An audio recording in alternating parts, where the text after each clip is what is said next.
Welcome to Pushing Up Lilies. I'm your host, Julie Mattson. Pushing Up Lilies is a weekly true crime podcast with spine-tingling, unusual, and terrifyingly true stories from my perspective as a forensic death investigator and a sexual assault nurse examiner. Do I have some stories for you? Are you ready? Hey guys, we're back here at what I cannot believe is the end of January. It's crazy. It's driving me nuts that it's not even Valentine's Day yet and there's already Easter stuff out at the store. I think I talked about this before, but I just want to enjoy one holiday at a time. It's absolutely crazy. Our family has a lot of birthdays in March and a lot of birthdays in May, and I have a cruise with my high school girlfriends planned in June and July, and it's like the year is already pretty hectic. I don't know if many of you may know that I'm going to be on a reality TV show that actually is being filmed next week. So I will be in Oklahoma for that filming, and I'll be in a business incubator of some sort for about 7 days, and I will be amongst other entrepreneurs. I'm kind of there for a lot of reasons. I just feel like there's always something to learn about business, whether it be the podcast or the subscription box or my med spa. There's always room for growth and room to learn. And I wake up in the middle of the night with new ideas all the time. And it's terrible to be plagued like that with just your mind going 90 to nothing and never turning off. I need an off switch for real. This past weekend, we were super busy at the medical examiner's office. I say we, I was off. I don't work weekends anymore, but I did when I first started. I worked Sundays, and statistically, Sundays were the busiest days of the week. During the summer, a lot of people at the lake, a lot of drownings, a lot of what I call hold my beer and watch this moments. And just in general, it seems like statistically Sundays have been our busiest day for years. And so I was so glad when I was able to hand that shift over to one of my coworkers. But they were super busy. And of course, we play catch up sometimes on Monday, doing a lot of the office work and answering the phone. You know, I had a poor man today who drove an hour to come pick up his son's property. And we had family come in that had just found out about their loved one's death, and he'd been gone for 2 or 3 weeks probably. So we just have a lot of families even coming to the office and issues that come up every day to deal with. And then my headache today was trying to explain to a doctor that even at the age of 57, you can die suddenly. And trying to get a doctor to sign a death certificate. She couldn't believe that her patient, who was 57 and morbidly obese with diabetes and coronary artery disease, who was fine a week ago, actually died. And the nurse practitioner never lost a patient, which is great. But statistically, the longer you practice, the chances of you losing a patient are going to increase. We all know that. Just the maths, you're going to lose a patient. It doesn't matter how good of a doctor you are. Sometimes they don't get their meds filled. Sometimes even when they do, they don't take them like they're supposed to. There's a lot of other factors that are out of the doctor's control. There's never blame on a doctor, but I think a lot of them are scared. A lot of them are really nervous about being wrong when they sign the death certificate. This particular nurse practitioner asked me, well, what if they come back and say that I put the wrong cause of death on the death certificate? And I said, well, who is they? Because after you sign that and that body is cremated, there is not anybody that's going to come back and be able to prove you wrong. I mean, if you have documentation of an extensive medical history and you've been prescribing this person medications, and the police were at the residence and did a thorough investigation, counted all the medications, there's no history of suicide attempts, then, it's a natural death. And what exactly caused it, we may never know. but it wasn't a suicide and it wasn't a homicide and it wasn't an accident. Did things slip through the cracks? Probably. There's a good chance that, yes, they do, but we have a lot of measures in place to try to keep that from happening. But I always have to explain to doctors that the police are our eyes and ears. When we go to scenes, we're their eyes and ears, and we're all on the same team. We're not trying to prove anyone wrong or have a power struggle over whose job it is to sign a death certificate.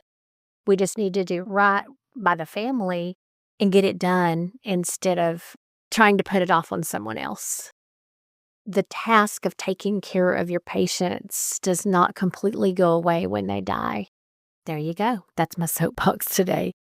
Found a story that is super close.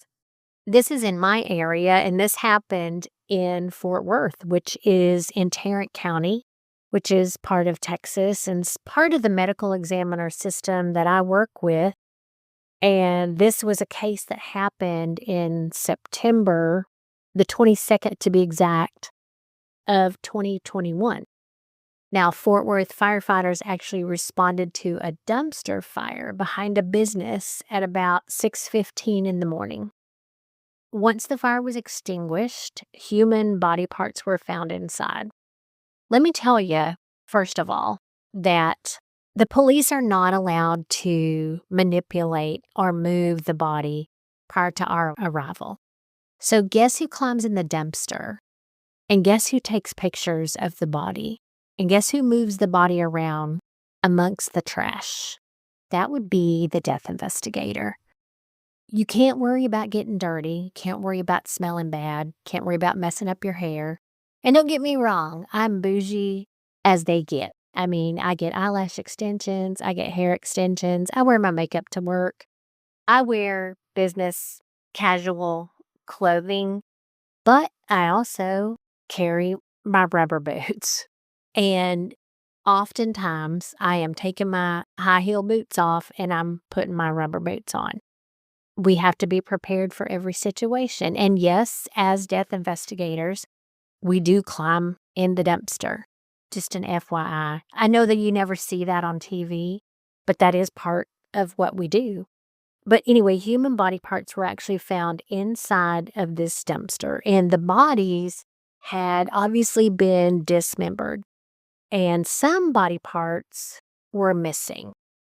Surveillance footage from a motel in Euless, Texas, which is not far down the road, and from cameras near the dumpster linked Jason Thornburg, who was a 44-year-old electrician's apprentice, to these murders. The victims were a man and two women, and they were identified as David Luares, who was 42, Lauren Phillips, who was 34, and Maricruz Mathis, who was 33. Now, Thornburg told police that he dismembered their bodies and kept them stored in a room at the hotel in Euless before setting them on fire.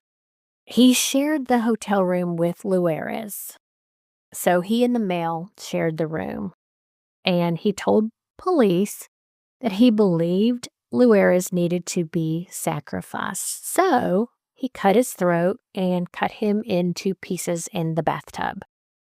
Now, I know we've talked many times about deaths in hotel rooms, so how would you like to be the next one to rent that room? I mean, think about it. That's kind of crazy. And someone was the next person to rent that room. I don't know the name of the hotel. I don't know the room number. But yeah, think about it. Kind of creepy, right? Makes you not really want to stay in a hotel. But I can tell you this, it wasn't the Hilton. Maybe think twice before you choose a hotel just to save money. Just saying. I'm going to put that out there. But anyway, he cut him into pieces in the bathtub inside this hotel room that they shared together. He kept the remains in trash bags for several days before going to get plastic bins to store them in. You know, they probably didn't smell great. He had them in trash bags inside this hotel room and finally put them in these storage bins, probably because of the smell, thinking that he could seal them off and it wouldn't be so bad. But at that point, the smell is probably already kind of in the room. It's really hard to get rid of. And if anything seeped out of those trash bags, I can promise you, you cannot get rid of that smell. Now, he told police that he knew the women casually, and he also believed that they both needed to be sacrificed. He slit one of their throats and put her body parts in one of the storage bins. We got 2 victims in storage bins in the hotel room in Euless. 2 days later, the second female victim showed up at the hotel, and he stabbed and strangled her, and her remains were also placed in a storage bin. Now, it's kind of crazy to think that someone feels like these people that are acquaintance of his need to be sacrificed. Thornburg claimed to have an in-depth knowledge of the Bible, and he believed he was called by God to commit human sacrifices. So we've obviously got some mental issues going on now, but this guy also admitted to killing his ex-girlfriend, 36-year-old Tanya Begay, in Arizona in 2017. And Mark Jewell, who was 61 and was a former roommate of Thornburg's. Mark's murder supposedly happened in May of 2021. He slit Mark Jewell's throat and then actually uncapped a gas line and lit a candle in the room that they shared. Caused a fire, Jewell died, and he was never really blamed for that. There was never anything that came out of that incident leading police to believe that Thornburg had anything to do with it. Now, in October of 2021, a Tarrant County judge ruled that there was reasonable cause to believe that Thornburg had a mental illness or an intellectual disability. So, yeah, there's definitely mental illness there. Your average person does not believe that his friends need to be sacrificed and is not going to rent a hotel room and cut them up into pieces and keep them in a plastic bag for a couple of days before he moves them into a plastic storage bin. In December of 2021, Thornburg was indicted for the murders of the 3 people whose charred bodies were found in the dumpster in Fort Worth. Now, I have climbed through dumpsters. I have pulled charred bodies out of dumpsters. I have pulled babies out of dumpsters. I've pulled homeless people out of dumpsters who climbed in looking for food and passed away in the dumpster. We have had people die in dumpsters, and then along comes a trash truck, and they get dumped into the trash truck and discovered when their bodies are dumped at the landfill. Dumpsters are interesting. We do have to deal with them a lot, and they're nasty. I'm just going to tell you, it's not a clean ever. Never, ever have I seen a clean dumpster. But Thornburg was actually indicted for these murders of these 3 people, and despite the murders, he said that his purpose in life was to serve God and help people. And he claimed that he wanted to be a missionary. So there's, again, obviously mental illness, obviously intellectual disability. I don't believe he was working. Living in a hotel room. He had roommates. There were definitely some issues. This is not your normal functional adult male. In February of 2022, he was indicted for the death of Jewell and faced life in prison for murder and arson for killing him. Thornburg, though, at the time, I think I remember telling y'all, at the time, was not accused of killing Jewell. And so he actually stood up at the funeral and spoke as a friend of his. So that would be a little unusual. But I'm sure he kind of thought, hey, if I do this, they're not really going to suspect me. And who knows, if he's crazy, he may have forgotten he did it. A few years went by and court dates were rescheduled because, things happen. And his trial began in November of 2024. Now, then it came out that he actually reported eating part of Loera, his friend in Euless, eating part of his heart before putting his remains in the plastic bin. And he told police this, and he also claimed to have consumed some of the women's body parts and actually engaged in sex with the corpse of Phillips before dismembering her. Can you say crazy? He was convicted of capital murder and sentenced to death.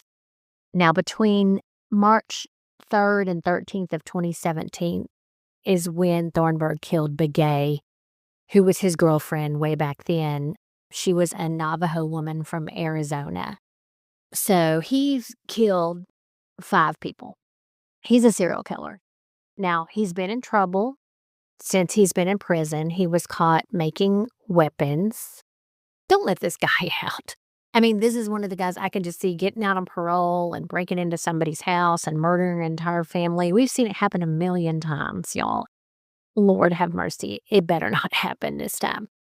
His defense attorney claimed fetal alcohol syndrome.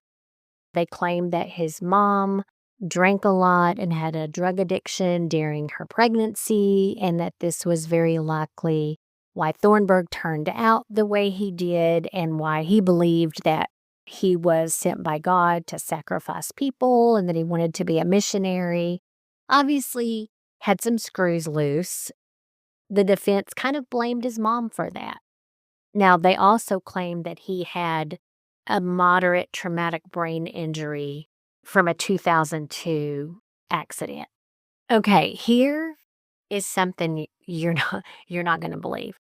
After Jason Thornburg stored his victims' remains in these bins, these plastic bins, which, we all used to put our Christmas decorations in up in our attic, this dude cleaned them and took them back. He took the Rubbermaid bins that his quote-unquote friends were stored in back to the store where he bought them. I mean, he cleaned them first. I'll give him that. But he took them back to the store to get his money back. I mean, if that's not crazy, I don't know what is. Now, I can guarantee you that those Rubbermaid tubs did not smell normal when he returned them to the store. There's absolutely no way that they could possibly have smelled normal. And I have a really hard time believing that a store would be able to resell those because it's going to absorb some of that scent. And if you've ever smelled a dead body, you know that it doesn't just go away. You can't just air something out and then the smell is gone. Yeah, he cleaned these things out, y'all, and took them back to the store. Could you imagine going to Walmart and trying to buy containers to put your Christmas decorations in and seeing a little bit of blood inside one of the containers, or smelling a container that had a body in it before he decided to dump it in the dumpster and burn it? That's a crazy person right there. I feel like store clerks should kind of be trained to recognize crazy. I always say in the middle of the night, if someone comes into a store and buys a weapon that looks real, whether it is or not, that should trigger something in your mind that person's probably up to no good. Is it a store clerk's job to confront them and deny them the sale and potentially risk their life with confrontation? No, but certain things shouldn't be allowed to be sold at certain times. And that's just because, a lot of evil comes out at night, and evil is around us all the time, day and night. I completely agree. But I feel like more people are off guard at night, and people are up to no good when they're buying stuff like that. I always thought that people that go to the grocery store and buy tons of hairspray, tons of keyboard cleaner, tons of spray paint, different colors, that it should kind of trigger something that isn't normal, something that is potentially about to happen. And again, it's definitely not the store clerk's job to confront somebody and deny a sale because they think somebody might be up to no good. But I don't know. I've thought about that before. I'm just like, something's not right. Who took these bins back? Were they actually put back on the shelf? And did someone else actually purchase them later? Creepy. Yeah, I can't even imagine. And whether he had a traumatic brain injury back in '02, apparently he had a car accident and had an injury. Who knows? Of course, the defense is going to claim whatever they can to try to defend him and make him look innocent. But on December 4th of 2024, he went to the Allen B. Polutsky unit, and he is on death row there. Thank God. There's no chance for parole. This is not somebody that can be rehabilitated. That story kind of creeped me out, y'all, because I can remember when I was younger, before I started doing death investigation, you always see all these crimes on TV and on television shows, and you're like, wow, that kind of stuff happens in Chicago or in Los Angeles or in New York, and it must be crazy to live there, man. They have such bad things happening. It's just a terrible, terrible place. But you know what? It happens right here. And I mean, I know most of you know that, but when I was a kid, I was so naive. I mean, I grew up in a small town and there were very little drugs and alcohol. I mean, that I knew of. I was probably more naive than I want to admit, but I just always thought that heinous crimes like that happened in big cities. And they do happen in big cities because of the population density, but they also happen in small cities. A lot of them aren't televised or talked about or put on the news because they remain under investigation and the information can't be leaked or released because the police are still interviewing people, possibly to try to find the perpetrator. It just always kind of freaked me out. I mean, in Houston, yeah. I mean, when I worked in Houston, drive-by shootings, I mean, just everything you can imagine. A hodgepodge of people from all over the world, very densely populated. Everybody's angry because traffic sucks and, no one likes their job. And it was terrible. But I always thought, man, this doesn't happen in smaller towns. But you know what? Some of our small towns here, we have parents who kill their children and murder suicides and homicides, people who kill their coworkers at work because they made them mad. It happens everywhere. It just really opened my eyes years ago, and I've been doing this for years, but it just opened my eyes to how mean and cruel people can really be and how anybody can snap, You might think your coworker is normal. We've all seen that person kind of go off the deep end. They seem normal and they seem to have their head on straight, and all of a sudden their life changes and they start doing weird things, and you're like, what happened? So it's possible. It's also kind of scary. And then you got guys like this, let's rent a hotel room and cut up our friends and then put them in a container and then rent it out and take it back to Walmart and get our money back because we got to pay for our hotel room for another night. But it's just kind of crazy. I don't know, y'all. It'll definitely open your eyes. Y'all see it all on the news. I feel fortunate that I get to see some of it firsthand, though. My kids definitely not grown up naive. I think I've told y'all before, they just kind of didn't want to hear about my job. I probably made them a little bit paranoid because I saw so many things and still see so many things that I just always want them to watch their back and not put themselves in a situation where something bad can happen. And Lord knows we've all done that. So I wonder, some of us are still here, right? Anyway, something to think about. So next time you're at Walmart and you're buying that Rubbermaid bin, give it the good sniff test before you put it in your basket, because you might not want it after all. Whew. Okay. But no, I just thought that was interesting. It was close to me. Again, in Tarrant County, this stuff happens. Cannibalism, mutilation, burning bodies, and there's crazy people walking amongst us down the street. Anyway, on that note, I hope y'all have a wonderful week. Again, it's supposed to get warm, supposed to be in the 70s this weekend here.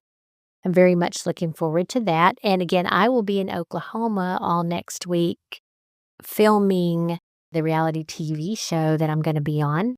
I'm excited to let y'all know all about that, and am going to record what I learn while I'm there and kind of what my experiences have been, and all that will be available for you to watch when I return.